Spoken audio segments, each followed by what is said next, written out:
इस बुलेटिन के प्रायोजक हैं योगमणि इंस्टीट्यूट ऑफ नर्सिंग। नमस्कार, जबलपुर लाइव के इस बुलेटिन में आपका स्वागत है। मैं हूं आपके साथ आकाश।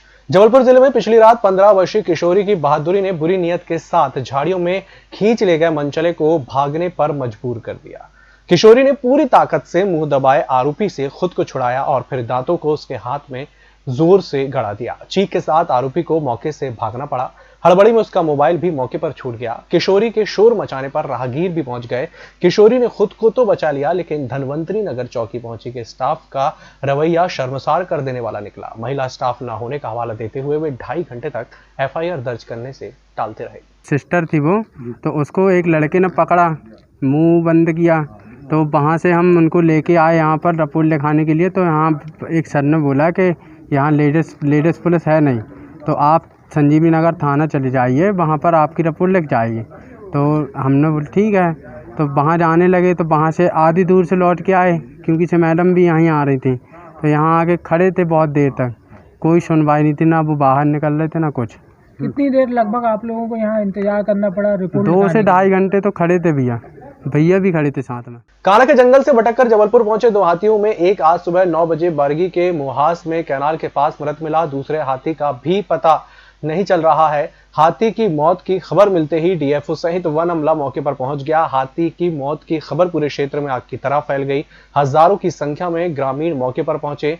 बरगी पुलिस ग्रामीणों को दूर रखने के प्रयास में जुटी है। हाथी की मौत कैसे हुई स्पष्ट नहीं हो पाया है। उसके शरीर पर कहीं कोई चोट के निशान नहीं मिले हैं। वेटनरी के चिकित्सकों से हाथी का पीएम कराया गया है। रिपोर्ट आने के बाद ही मौत के कारणों का पता चलेगा। दोनों हाथी मंगेली से बरगी कैनाल के रास्ते आगे नरसिंहपुर की ओर बढ़ रहे थे। 2 हाथी का दल अपनी ग्राम मुहास तरफ कूच किया था। उस हाथियों को लगातार दौड़ाया जा रहा था। इस कारण से उनकी मौत होना प्रतीत मालूम पड़ता है।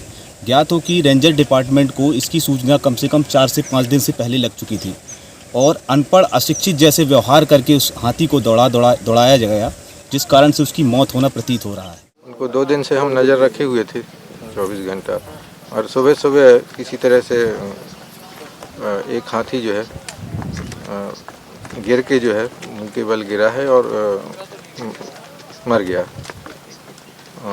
उसके बाद में अभी उसको लेके जा रहे हैं, पीएम कराएंगे। पीएम कराने के बाद में जो रिपोर्ट आएगी उससे जानकारी मिलेगी कैसे मरा है।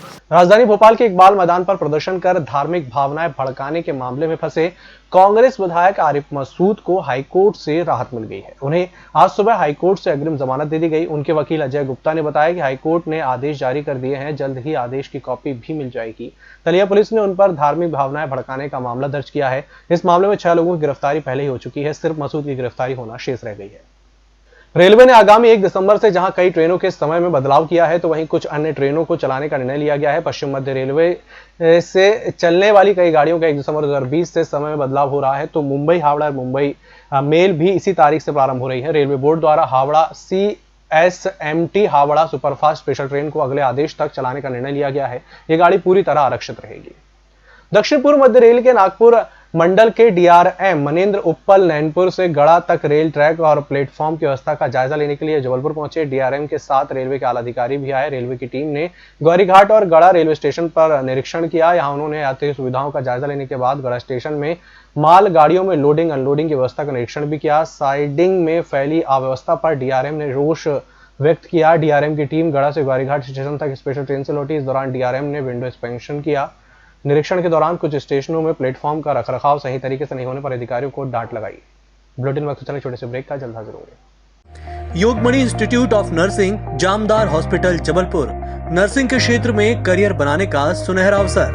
प्रवेश प्रारंभ BSc nursing, post basic BSc nursing, GNM। पता 198/2 Raigwa, ward number 72, Arihant ware house के पीछे, पाटन बाईपास चौक के पास, जबलपुर।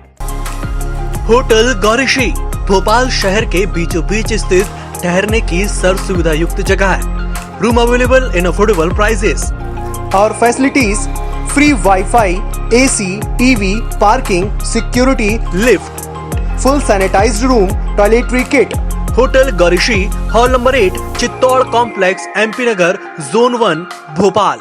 Phone number 7898128620। ब्रेक के बाद एक बार फिर से आपका स्वागत और बढ़ते अगली खबर की। रेल कर्मचारियों को उचित इलाज देना रेलवे की जिम्मेदारी है, लेकिन वह इस जिम्मेदारी से पीछे हट रहा है। रेलवे लगातार रेल कर्मचारियों के विरोध में तुगलकी फरमान निकाल रहा है, जिससे बीमार कर्मचारियों की परेशानी बढ़ने लगी है। पश्चिम मध्य रेलवे मजदूर संघ के महामंत्री अशोक शर्मा ने बताया कि रेलवे बोर्ड द्वारा 23 नवंबर को एक तुगलकी फरमान निकाला था, जिसमें कहा गया था कि रेल कर्मचारियों को निजी अस्पतालों में चिकित्सा सुविधा पर रोक लगा दी है। इसके तहत रेलवे अस्पताल से केवल सरकारी अस्पताल या आयुष्मान भारत योजना के अंतर्गत आने वाले अस्पतालों में ही रेल कर्मचारी और उनके स्वजन रेफर किए जाएंगे। जबलपुर कैंट बोर्ड द्वारा सदर चौथे पुल आने वाली रास्ता खराब हो गई है। इस दौरान 2 साल पहले रोड का टेंडर हो चुका है, लेकिन अभी तक रोड नहीं बनी है, जिससे आज वहां के रहवासी आम नागरिकों ने चक्का जाम करके उन नगर निगम को चेतावनी दी है, अगर रूट नहीं तो टैक्स नहीं। सड़क के लिए नागरिकों द्वारा चक्का जाम करीब 2 घंटे तक चला। लाखों रुपए टैक्स देने के बावजूद नगर निगम द्वारा ना यहाँ की रोड बनाई जा रही है और ना ही कैंट प्रशासन के द्वारा यहाँ पे साफ सफाई पे ध्यान दिया जा रहा है।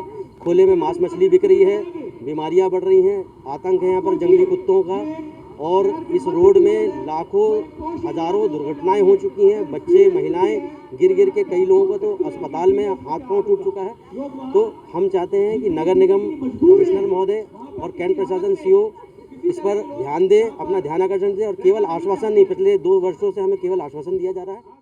जबलपुर के गंगानगर इलाके में गुरुवार को भूमाफिया की एक ऐसी करतूत सामने आई, जिससे दर्जनों लोगों की जिंदगी भर की गाड़ी कमाई तो डूब गई, वहीं प्रशासन भी हैरत में पड़ गया। दरअसल इलाके में एसडीएम के नेतृत्व में प्रशासनिक अमला यहां अवैध कब्जे की शिकायत कर जांच के लिए पहुंचा। प्रशासन ने जब जांच पूरी की तो पता चला कि कुछ भी भूमाफियाओं ने सीलिंग की जमीन को अपना बताकर लोगों को बेच दी। लोगों ने वहां अपने मकान भी बनवा लिए। इनमें कई ऐसे थे जिन्होंने रिटायर होने पर अपना सारा पैसा इसमें लगा दिया था।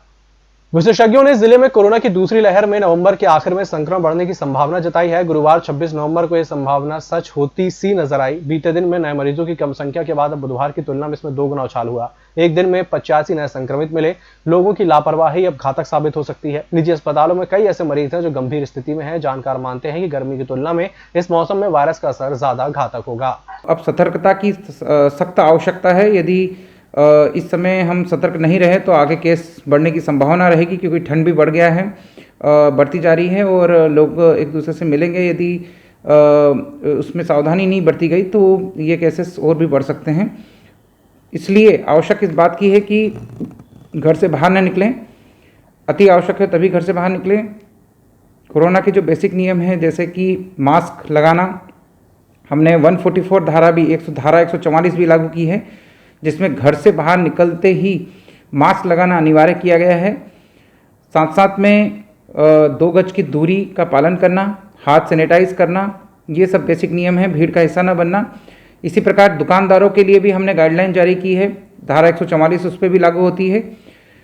उसके धारा 144 के अनुसार दुकानदारों को स्वयं को मास्क पहनना अनिवार्य है।